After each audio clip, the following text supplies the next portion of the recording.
এদিকে জাকসু নির্বাচনের নিয়ম ভাঙার অভিযোগ উঠেছে বিএনপি ও ছাত্রদলের নেতাদের বিরুদ্ধে। এই ঘটনায় শিক্ষার্থীদের তোপের মুখে পড়েন তারা।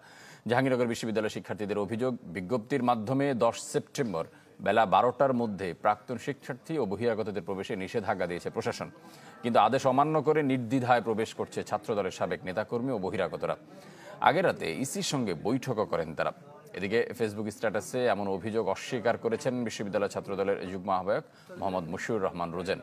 দাবি করেন ছাত্রদল ঘোষিত নির্বাচন পরিচালনা কমিটির সাথে কাজ করছেন তিনি, তাই নির্দেশনা মেনে নির্বাচনের দিনের অনুমতিপত্র আনতে গিয়েছিলেন সেখানে।